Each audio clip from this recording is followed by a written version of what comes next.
Good evening, welcome, come up on Plotagon Network News Live at 6. Yesterday afternoon in New Zealand time, the streets of inner city Auckland witnessed a march of togetherness showcasing this year's Pride Parade. And fire and emergency services continue to battle the Nelson blaze. And Hikurangi Haka Group fine-tuning their bracket as they prepare for the upcoming Te Matatini Ki Te Ao. You're watching Plotagon Network News Live at 6, Saturday the 9th of February 2019. With Hayden Garrett. Kia ora, good evening. A march for the LGBTQ communites landed on Auckland yesterday afternoon in New Zealand time, as part of the Auckland Pride Festival.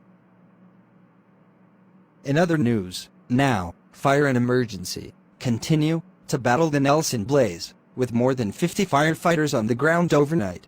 During the day, there were around 22 helicopters, 2 fixed-wing planes, 141 personnel, and 15 heavy machines are on the ground.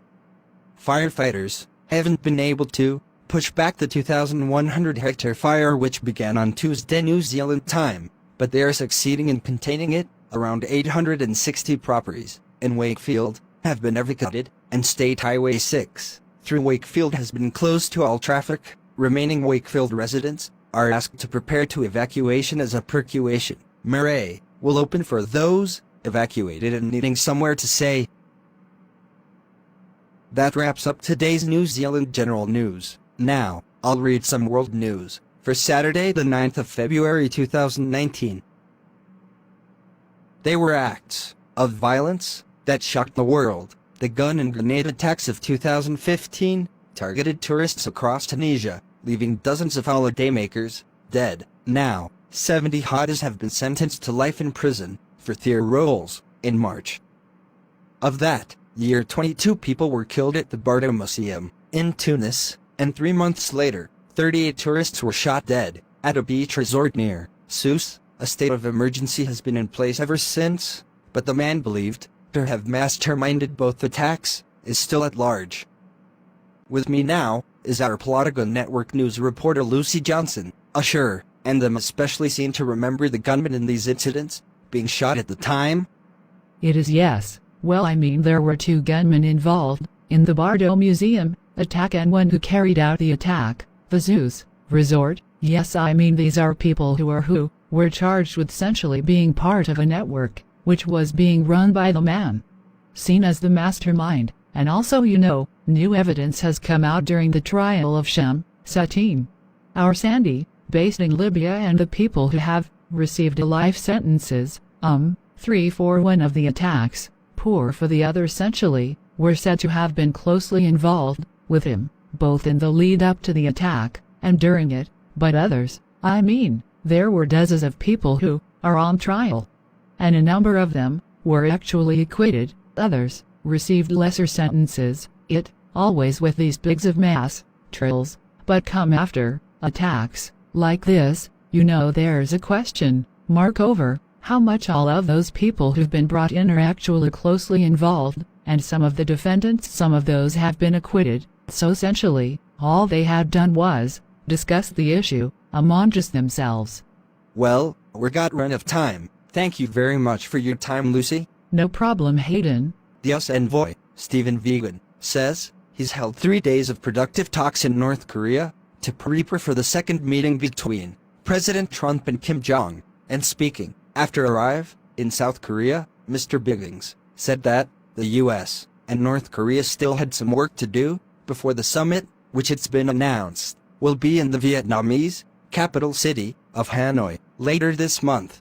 We don't know where it's gonna go, but we are in the midst of a conversation with the North, and our discussions were productive. I think you may have seen her, may not, because it was just announced in the car here, but the president has announced that Hanoi will be the location for the second summit on the 27th and 28th of February. President is very much looking forward to talking the next steps. We have some hard work to do with the DPRK between now and then, and I'm confident that if both sides stay committed, we can make real progress. Yes, and V-Foot can begin there. Let's take a look at some of the other stories making the news now.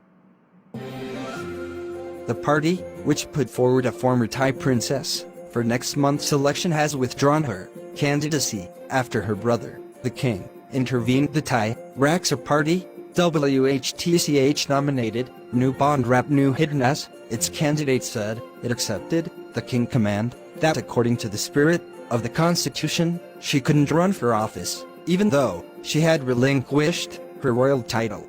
And the Trump administration has failed to respond to a request from Congress to provide a report determining who killed the Saudi journalist Jamal Khashoggi. U.S. resident and administration officials said that the president was within his rights to decline to act. The Democrats say that Mr. Trump is violating a law.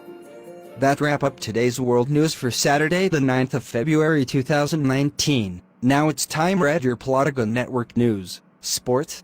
Plotagon Network News Sport, with Ryan the Video Maker 2003. Thanks, Hayden. Good evening. Toiroa Tori Orangi, I can't say his Maori name, anyway, is back training with the Chiefs as they prepare for their Super Rugby opener next week. The Rugby World Cup is appearing on the rugby horizon, and the new All Black has his sights set firmly on the up-and-coming World Cup.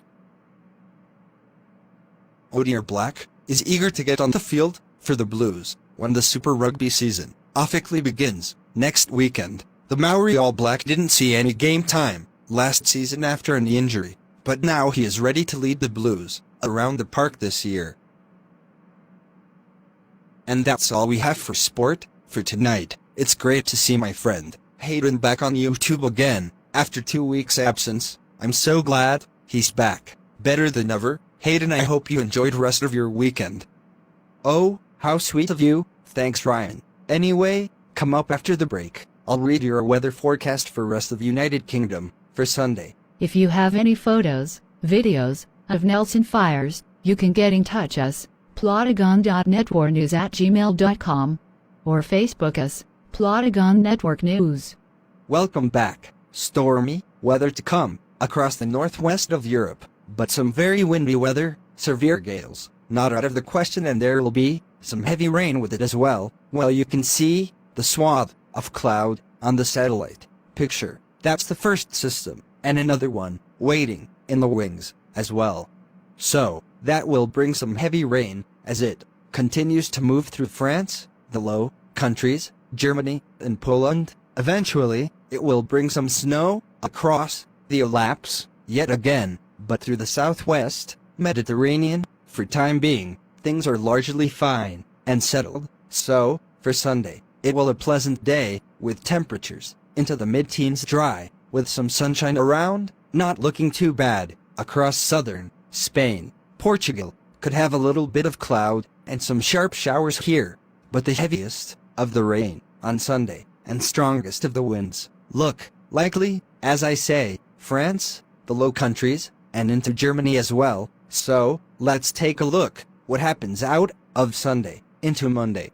Then, there will be some snow across the Alps. The stormy weather then moves down through the Balkans. Eventually, it's going to move across the Czech Republic and also into Hungary as well. So, more unsettled across eastern Europe. A little bit quieter and cooler out to the northwest. This is our city forecast for the next few days. Quieting down through London and Paris. Dry, settled, and sunny, but it will be chilly overnight. Across that eastern part of Europe, well, not as cold as it has been in Moscow over the next few days. That's your weather forecast for tomorrow.